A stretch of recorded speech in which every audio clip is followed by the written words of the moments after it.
A paz do Senhor para todos, sejam muito bem-vindos a mais uma pré-aula da Escola Dominical. Sou o presbítero Denis Pereira e há mais de 25 anos atuamos com a EBD, com liderança e pregação da Palavra de Deus.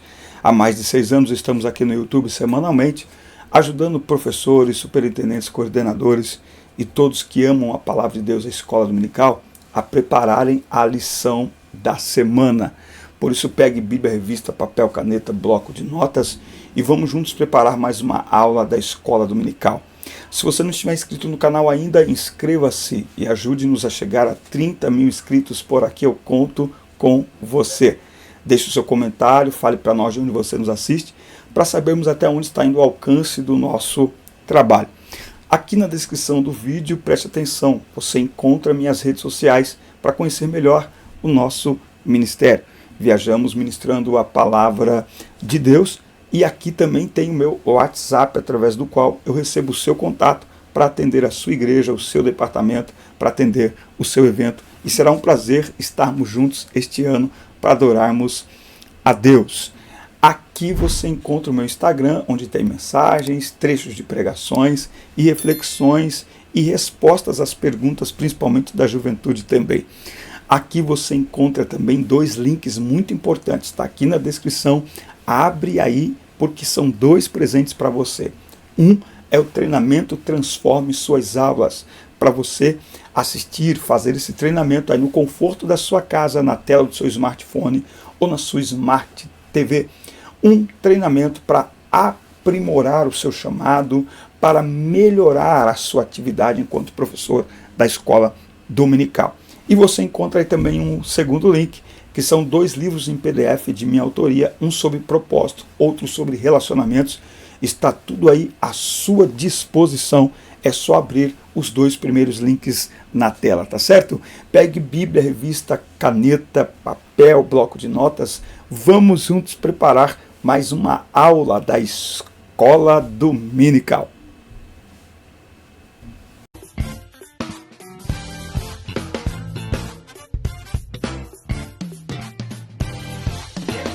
A pré-aula para a lição 9 na classe dos adolescentes, Isaac e Rebeca, um casal especial. Vá até a minha terra e escolha no meio dos meus parentes uma esposa para Isaac. Gênesis 24, 24 é aqui a mensagem em destaque desta lição. Vamos lá, primeiro tópico aqui, uma esposa para Isaac, tá? Então nós temos aqui, a sabedoria do pai Abraão, a obediência do servo e a providência divina, tá? Então Abraão, ele foi pai na velhice, por volta aí dos 100 anos de idade, né? E ele, então, se preocupava com o futuro de seu filho Isaac. Para isso, ele chamou o servo mais velho que ele tinha na sua casa, para que este procurasse na sua parentela uma esposa para Isaac, né? Que ele escolhesse uma esposa para Isaac lá na sua parentela, tá certo? E este servo, este empregado, aceitou esse juramento, fez esse juramento. Em obediência, ele partiu lá para a casa do irmão de Abraão, né? E, claro, diante aí de uma missão muito importantíssima, né? Vale lembrar que a obediência é um fator indispensável para que o homem cumpra a sua parte no propósito divino, tá? Então, nossa obediência ela é a Deus. E nós obedecemos a Deus através da obediência às autoridades que Ele estabelece. Isso tem que ficar muito claro para os adolescentes. Assim como é impossível amar a Deus sem amar pessoas, como amar a Deus que você não vê e como amar a Deus que você não vê e dizer que ama pessoas que você vê, também não é possível obedecer a Deus sem obedecer pessoas, sem obedecer autoridades, começando pelos pais, pastores, líderes, professores, tá? Quando ele chegou lá no local, à beira do poço, onde as moças estavam para tirar água, ele fez uma oração pedindo um sinal a Deus. Quando terminou de orar, tem toda a história, tem todo o contexto, ele faz uma oração, olha, a moça a quem eu pedi água, e ela fala assim, eu vou tirar para você e para todos os seus camelos, é esta moça, e aí, quando ele encontra a Rebeca, ele vê a Rebeca, ele pede a ela e ela faz isso, tira água para ele, tira água para todos os seus moços. Vale lembrar aqui que o que está nesse contexto aqui, tá?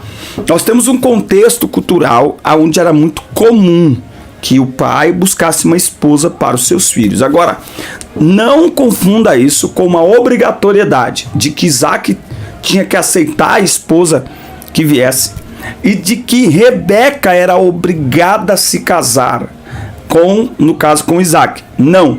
Tanto é verdade que, continuando no contexto, existe uma pergunta que é feita a Rebeca: irás tu com este varão? E ela decidir, tá bom? Então, às vezes a gente deixa passar uma ideia de que o casamento era uma coisa obrigatória, a moça era obrigada a casar com o rapaz. Não, ok? Havia toda uma questão de participação da moça também no casamento. Qual é a diferença? É que naquela cultura, eles são criados para casar, para amar. Na nossa cultura, casar por amor. Né? Então, eu te amo, quero casar contigo. Não, naquela cultura é casar para amar. E é a cultura certa. É o que a Bíblia nos mostra, não é? Então é no casamento que nós descobrimos o verdadeiro amor e, portanto, casamos para amar, casamos para fazer dar certo, não para ver se vai dar certo. Tá bom? Muito bem. Tópico 2 aqui para nós. Tá? Então, e o que nós temos aqui? Todo um contexto de orientação. Abraão orientando, os servos seguindo a orientação. Então, primeiro ponto aqui é a importância de seguirmos as orientações, principalmente dos nossos pais, quando o assunto é casamento. Tá? Tópico 2, Rebeca, um exemplo de disposição. Tá?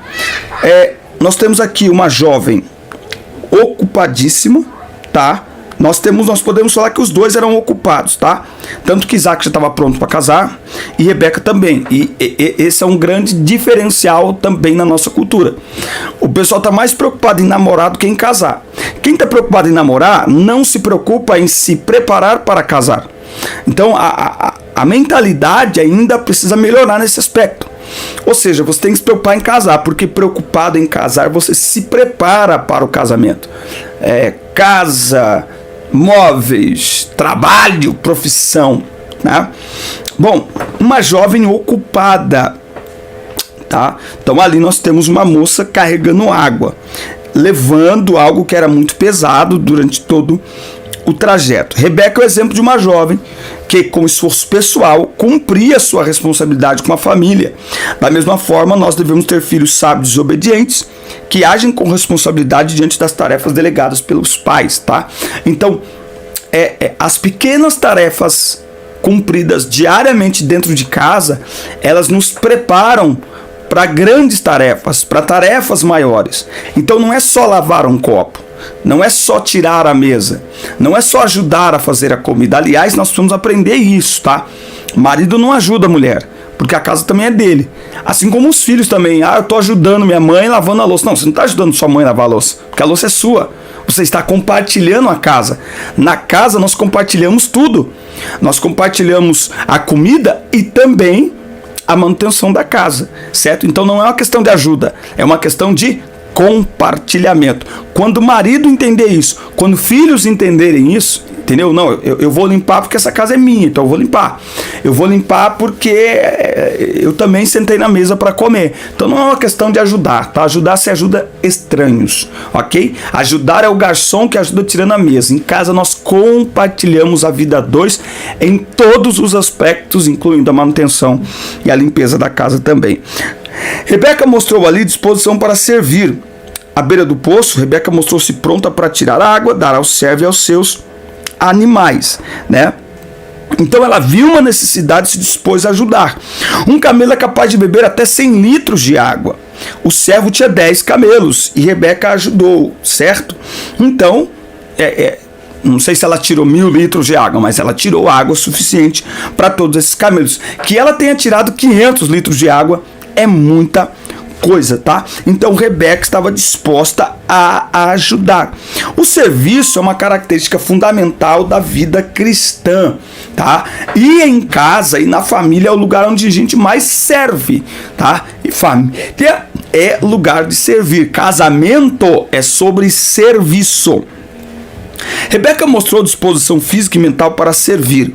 A jovem tinha um entendimento correto sobre como se portar diante das necessidades de sua casa e de outras pessoas. Ela era forte e sensível às necessidades dos outros, tá? Então ela pensava no outro. Isso é uma forte característica, tá? Que é pensar no outro, porque casamento é sobre o outro. Casamento não é sobre nós. Casamento não é sobre, eu quero encontrar a pessoa certa. Tá, mas e o que você vai oferecer? Você é a pessoa certa.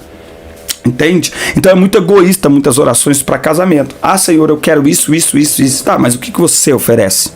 Tem que ver o que você oferece. Tá certo? Muito bem. O casamento de Isaac e Rebeca, e se você não se inscreveu no canal ainda, inscreva-se e ative as notificações, tá? Depois do encontro no poço e das declarações do empregado de Abraão, a moça voltou para casa e contou tudo aos pais. Veja, ela não foi imediatamente, ela foi contar aos pais. Os pais estão totalmente envolvidos. Os pais de Isaac estão envolvidos e os pais de Rebeca também estão envolvidos. Olha só, tá? Eles estão envolvidos. Ao chegarem nas terras de Abraão, Isaac e Rebeca se encontraram e celebraram o casamento. Por quê? Porque eles eram criados numa perspectiva de casamento.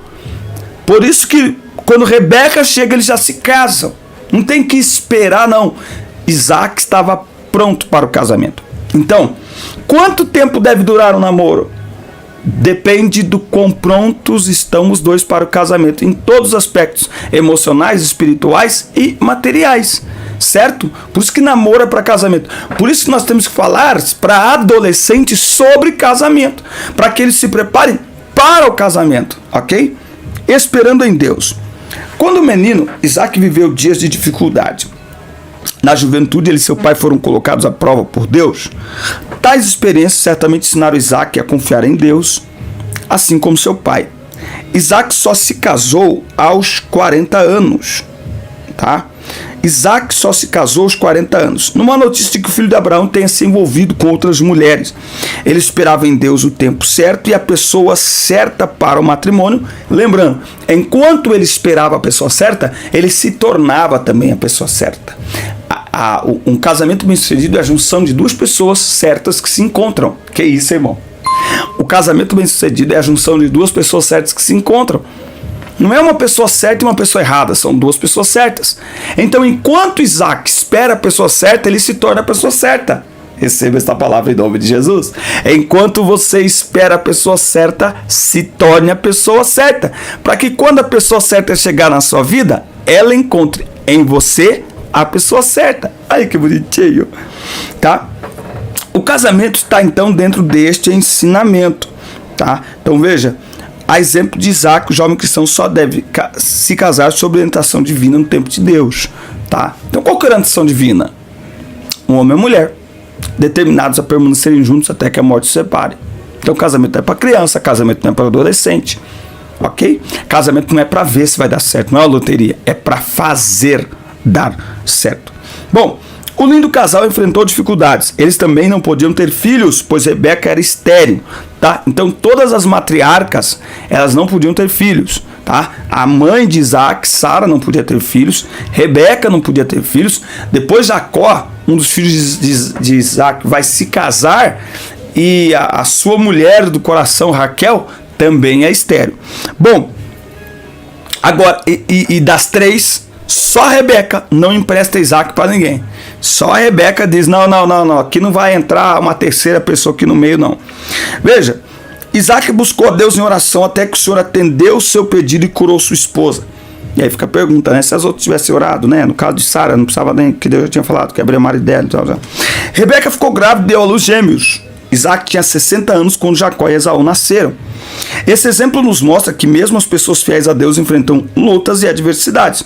Também nos ensina que sempre devemos orar e clamar ao Senhor.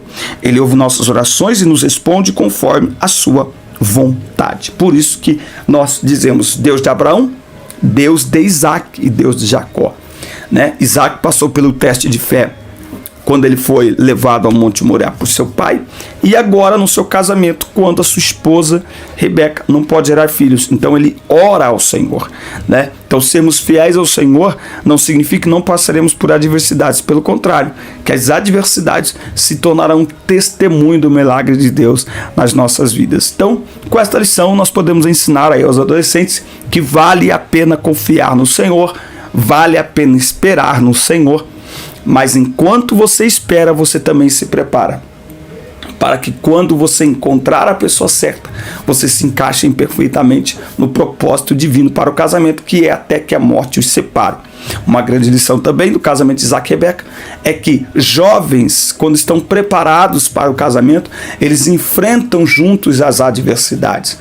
Um casamento bem sucedido é aquele casamento, não é aquele casamento que não tem adversidades, mas aquele casamento que quando as adversidades chegam, os dois enfrentam juntos as adversidades. E isso é possível perceber já no namoro. Se no namoro, ao sinal de qualquer problema, já se fala em largar, já se fala em abandonar, é um bom sinal de que se isso for levado a um casamento, no casamento vai ser assim também, só que as consequências são muito piores. Então, relacionamentos que vêm de Deus, aprovados por Deus, são aqueles relacionamentos aonde as adversidades são enfrentadas juntos. As adversidades são lutadas e vencidas lado a lado. Ninguém abandona ninguém, um não abandona o outro, os dois estão juntos. Então estão juntos para lutar, para vencer, para chorar, até para perder, mas acima de tudo, para permanecerem juntos.